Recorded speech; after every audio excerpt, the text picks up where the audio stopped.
안녕하세요. 오늘은 긴곡선 사각턱 절제술에 대해서 알아보도록 하겠습니다. 사각턱 개선하기 위한 수술 방법으로는 어떤 것들이 있나요?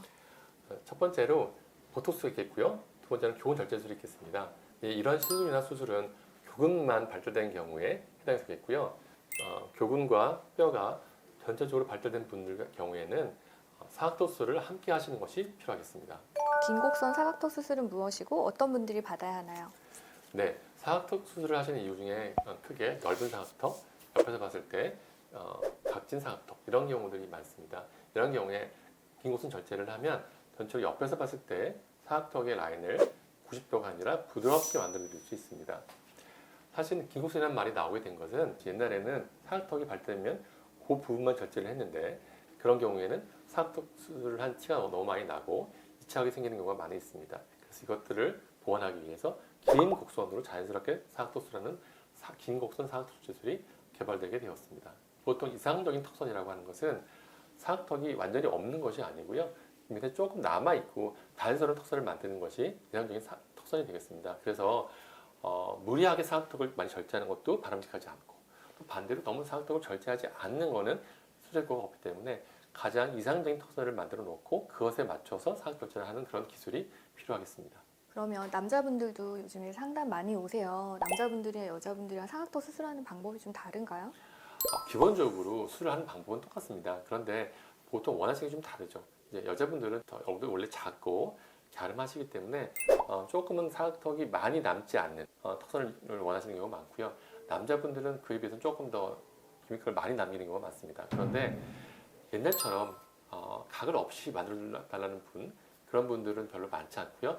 자연스러운 기미컬을 남겨달라고 하시는 분들이 대부분입니다. 그래서 또 사실은 많은 분들이 걱정하세요. 워낙 사각턱의 부작용, 사각턱 후유증이 돼서 바람직하지 않은 모습, 그래서 기미각이 거의 없는 아주 날렵한 사각턱선을 갖고 있는 모습을 많이 보시기 때문에 보통 이런 것들을 개턱이라고 하는데 이런 개턱이 되지 않게 해달라고 하는 분들이 많습니다. 그래서 저희는 당연한 게 자연스러운 기미각을 남겨놓고 이상적인 턱선을 만들어주시는 예쁜 턱선을 만들어드리도록 노력하고 있습니다.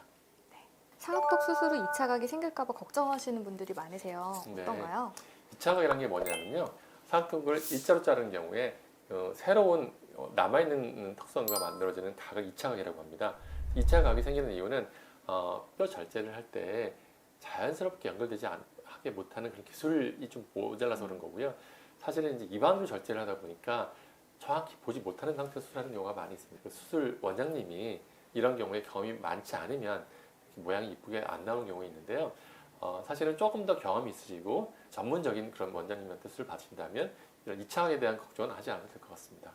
그러면 2차 각이 있으신 분들이 간혹 오세요. 타병원 네, 수술을 맞습니다. 하고서 네. 그런 그 이후에도 수술 가능할까요? 그럼요. 네, 2차 각은 사실 이제 테크니컬하게 이렇게 많이 어려운 수술은 아니고요. 그 부분 절개를 해서 2차 각 있는 부분을 좀 자연스럽게 연결해 드리면 되겠습니다. 사실 더 어려운 거는요. 개턱이 되어 있는 경우에 그럼 과연 거기를 다시 만들 수 있느냐라고 하시는 분들이 있어요. 사실 이런 것은 이미 절제가 되었기 때문에 그 개턱인 부분은 사실은 수술로 이제 복원이 거의 어렵습니다. 정말로 개턱이 돼서 그것 때문에 문제가 되시는 경우들은 개턱 있는 그 부분에 보형물을 삽입해서 조금 다시 각을 만들어 드리는 경우도 있습니다. 그러면 사각턱 수술하면 회복 기간은 얼마나 생각해야 될까요? 보통 이제 입안으로 이제 뼈 절제를 하는 경우에 회복 기간은 2주 정도를 생각하는데요. 1주 정도 되시면 일상적인 생활은 가능하시고요. 좀 붓기 빠지면서 그다음에 또 식밥도 다 빼고 완벽하게 다 회복되는 것은 한 2주 정도 생각하시면 될 것 같습니다. 많이 아픈가요?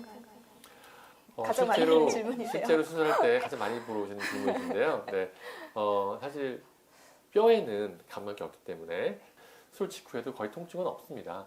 단지 좀 부어있기 때문에 좀 이렇게 부어있는 느낌 정도가 있다고 생각하시면 될 것 같습니다. 긴곡선 사각턱 수술 시 병원을 선택해야 할 때 고려할 점이 있을까요?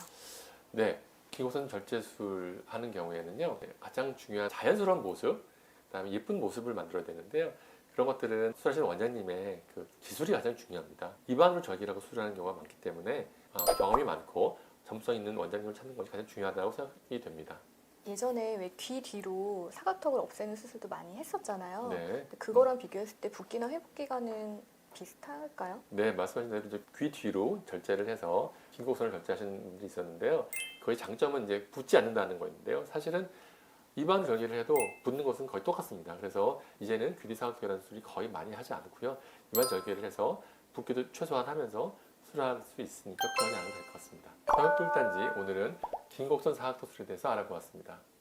궁금한 것이 있으신 분들은 댓글 남겨주시면 저희가 정성껏 답변 드리도록 하겠습니다. 시청해주셔서 감사하고요. 다음에 다시 뵙도록 하겠습니다. 감사합니다. 감사합니다.